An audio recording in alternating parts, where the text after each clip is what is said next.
एक छोटे से गांव में हरियाली से भरे खेतों के बीच रवि नाम का एक छोटा लड़का रहता था। रवि बहुत ही होशियार और जिज्ञासा से भरा बच्चा था। हमेशा अपने आसपास की दुनिया को एक्सप्लोर करने के लिए उत्सुक रहता था। लेकिन उसकी दुनिया सिमटने लगी उसके कमरे की 4 दीवारों तक स्क्रीन की ठंडी चमक से रोशन। वीडियो गेम्स अपने अट्रैक्टिव कलर्स और थ्रिलिंग एडवेंचर्स के साथ यूस पूरी तरह से अपने वश में कर चुके थे। एक शाम जब रवि कंप्यूटर पर झुका हुआ बैठा था, उसकी मां कमरे में आई। उसका चेहरा चिंता से भरा था। दांतने की बजाय वो उसके पास बैठ गई और एक कहानी सुनाने लगी। यह कहानी एक छोटी जुगनू की थी जो शहर की आर्टिफिशियल लाइट से मेस्मराइज्ड होकर अपना रास्ता भूल गया और अपना असली मकसद अपनी यूनिक लाइट फैलाना भूल गया। जुगनू चमकदार लेकिन ठंडी सिटी लाइट से अंधा होकर इधर उधर भटकता रहा, अपनी दिशा और मकसद खो बैठा। वो इलेक्ट्रिक लाइट्स की आसानी से मिलने वाली चमक से इतना जलने लगा कि अपनी खुद की रोशनी फैलाने की एबिलिटी को ही भूल गया। भटका हुआ और परेशान वो जंगल में अपने घर से और दूर उठता चला गया। हर पल के साथ उसकी अपनी रोशनी कम होती जा रही थी। रवि भले ही अपने सामने गेम में खोया हुआ था, लेकिन वो अपनी माँ की कहानी में खींचता चला गया। वो उस छोटे जुगनू को देख सकता था जो सिटी लाइट्स की भीड़ में खोया हुआ और परेशान था। उसकी अपनी रोशनी मध्यम हो रही थी। उसकी माँ बोली जा रही थी, उसकी आवाज नरम लेकिन पक्की।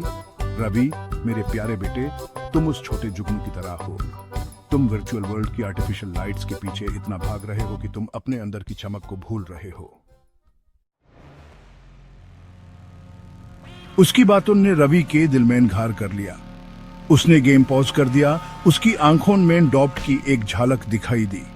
क्या वो सच में अपनी माँ की कहानी वाले जुगनू की तरह था? स्क्रीन की आर्टिफिशियल रोशनी से इतना मोहित कि वो अपनी पोटेंशियल को भूल गया था। यह सोच यूस परेशान करने लगी। उसने अपनी माँ की तरफ देखा। उसका चेहरा चिंता और उम्मीद से भरा हुआ था, और पहली बार उसने देखा कि उसकी एडिक्शन ने उसकी माँ पर कितना असर डाला है। उस रात रवि अपनी माँ के गुड नाइट किस के बहुत देर तक जागता रहा। उसकी कहानी, खोए हुए जुगनू की तस्वीर और उसकी माँ के चेहरे का भाव उसके दिमाग से नहीं जा रहा था। वो जानता था कि यूस बदलना होगा, यूस बांधने वाली डिजिटल जंजीरों से आजाद होना होगा, यूस से अपनी रोशनी वापस पानी होगी। अगली सुबह रवि एक नए संकल्प के साथ उठा। वो अपने माँ बाप के पास गया और ऐसे सच्चे दिल से माफी मांगी कि खुद उसे हैरानी हुई। उसने वादा किया कि वो और कोशिश करेगा, अपनी एडिक्शन से छुटकारा पाएगा और रोशनी की तरफ वापस आएगा। उसके माँ बाप राहत और खुशी से भर गए। उसने उसे कस के गले लगा लिया। उनका विश्वास उस पर वापस आ गया। वापस आना आसान नहीं था। ऐसे दिन आए जब स्क्रीन का आकर्षण बहुत ज्यादा होता था। ऐसे दिन जब रवि हार मानने का मन करता था, लेकिन हर बार यूस छोटा जुगनू और अपनी माँ की बातें याद आती थीं और यूस आगे बढ़ने की ताकत मिलती थी। उसने छोटी शुरुआत की, अपने गेमिंग टाइम को कम किया, जॉयस्टिक की जगह किताब उठाए, अपने परिवार और दोस्तों के साथ ज्यादा वक्त बिताया। धीरे धीरे रवि अपनी जिंदगी वापस पाने लगा। उसने सीखने की खुशी, एक अच्छी किताब पढ़ने का मजा और लोगों से मिलने की गर्माहट को वापस पाया। वो क्लास में वापस हिस्सा लेने लगा, जिससे उसके टीचर्स बहुत खुश हुए जो उसके बदलाव से हैरान थे। वो अपने दोस्तों के साथ वापस खेलने लगा।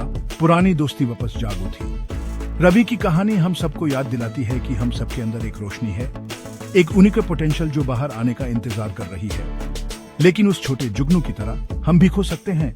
आर्टिफिशियल चीजों से अट्रैक्ट होकर अपनी असली चमक को भूल सकते हैं। ये हम पर है कि हम जो भी चीज हमें रोकती है उससे छुटकारा पाएं, अपने अंदर की रोशनी तक वापस पहुंचें और पूरी चमक से चमक कर अपने यूनिक गिफ्ट्स से दुनिया को रोशन करें।